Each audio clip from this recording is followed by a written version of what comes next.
Livid told me he was gonna put something for Star Citizen on the list tonight.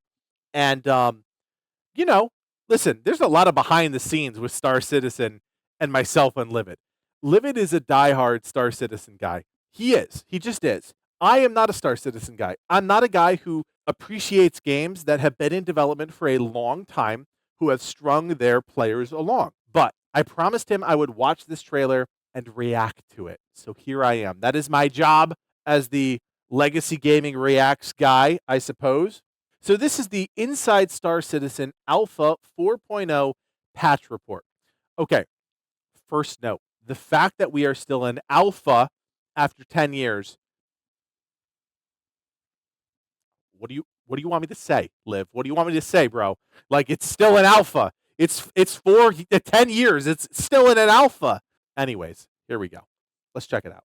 December, and teams and studios around the world are working diligently to release Alpha 4.0 into all players' hands before the end of this year. And on this last ISC of 2024, we're going to take some time to revisit many of the aspects that we hope will make this patch the biggest in Star Citizen yet. So let's jump on in with Patch Report 4.0. Oh, and remember, this is just a quick summary. If you're looking for an in-depth nitty-gritty of each feature, check out all those dedicated episodes we just did. You'll learn more from the developers. I like the puppet that's casually in the corner.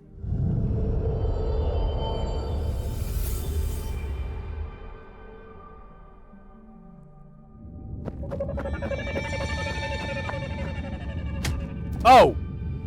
Dude just got knocked out. Get him!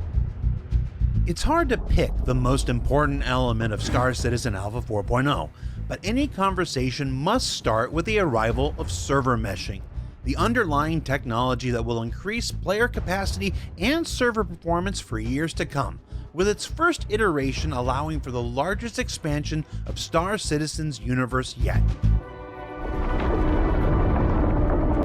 It sounds very impressive. And you'll get to that expansion through our first jump point, connecting the Stanton system we've known and this watched looks evolve badass. since Like, 2015. fine, with Livid, the you got me nascent here. It looks Pyro badass. system, as players and spacecraft alike traverse back and forth between two different star systems.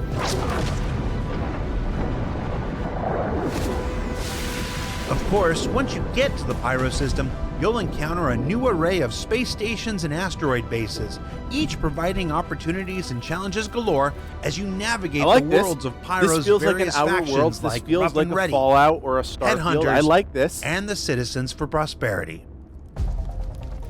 And within these locations, you'll discover my pick for most exciting new feature of Alpha 4.0, the Contested Zones, where citizens will battle it out against NPC and player alike. Nice. I like that game mode. Puzzles. I wouldn't call that a puzzle, but okay. Holding positions, and moving from zone to zone for a whole host of interesting and unique rewards that will continue to grow in subsequent patches.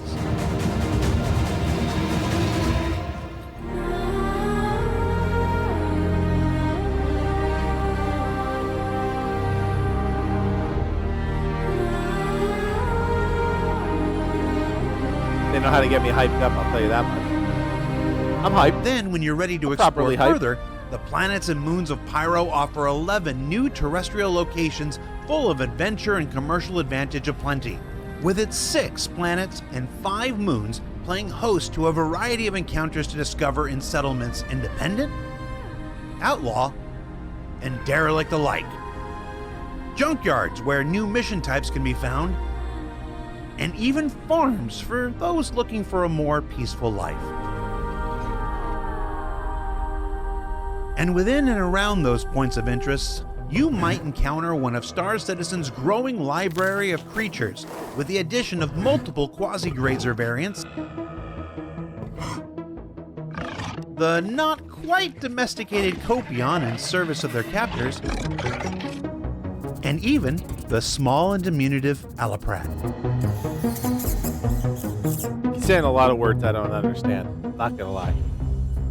Then beneath the surface of Pyro's planets and moons, and Stanton's for that matter, new caves to be found in styles of rock, sand, and acidic, beckon the brave adventurer to plunge their depths and conquer whatever creatures lie within.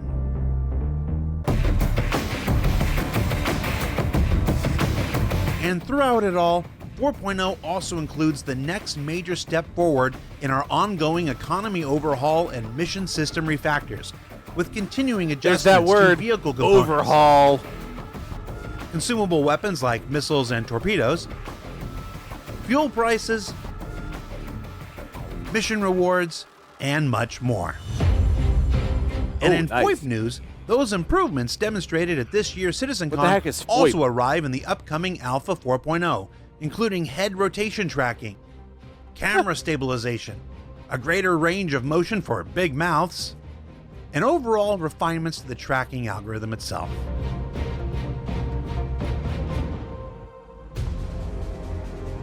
And then, of course, we can't forget spaceships, where the Anvil Carrick blast shields and opening cargo doors make their long-awaited debut. Let's just see that whole animation there. Yeah, splash shields. Do your thing. Also, what's this mean for the caterpillar? Very cool. dart? Like, this animation is very cool. You No gonna get doubt those about soon? that. Should we cut that out? Let's go ahead and leave that comment, shall we?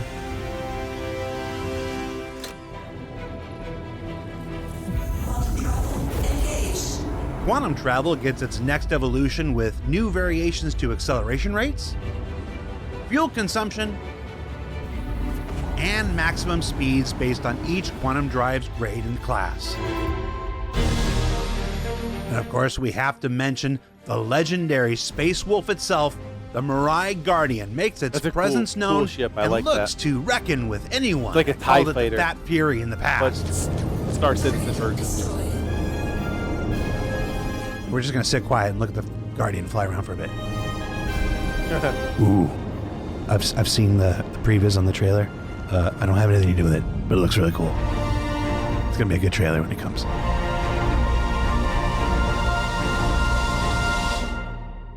All in all, Alpha 4.0 is shaping up to be the start of a new chapter in the continuing story of Star Citizen's Hey, development. it's just the start of And a new while chapter, this will be guys. the last Just the time start. we see each other before the new year. I love you, Livid. Keep your eyes on the Don't be mad at me. robertspaceindustries.com website and social accounts for more details about its upcoming release. And from everyone here at Inside Star Citizen, thanks so much for letting us share the people and process of game development with you.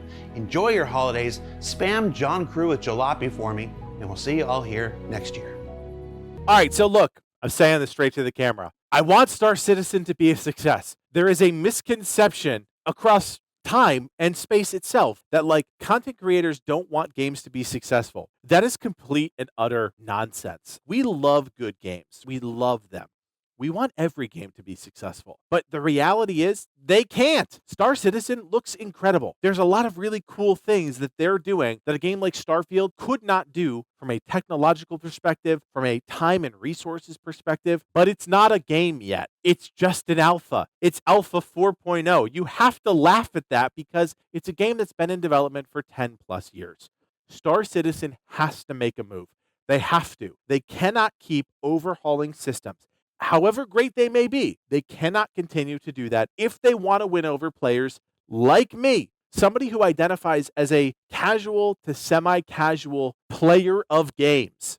Because we all know the people that keep the lights on for these studios are casual players. The hardcore crowd does not sustain a game long term. That has been proven time and time again. There are people who are sinking way too much money into this game, buying ships, doing things. You cannot fault Star Citizen for having a model that works to keep the lights on. Do I think it's egregious? Yeah, you damn right I do. And I've told Livid this a million times. I'm like, dude, when the game is at a place where it feels real, where it's not Alpha 4.0, but like closed beta right before launch, like I'm freaking there. But if you're telling me this is Alpha 4.0, EVE Online, dialed up to 11, man, I'm just not about that life. 2026 is when the campaign, the single player mode should come out. I am super excited about that. I absolutely will play a real game that is there, that is tangible, that is not in an early alpha state. It is not lost on me. I get this shit, guys. I've been in this space long enough. I understand the implication of what we're talking about here, but they have to do it first. They have to do it, and they have to release a game,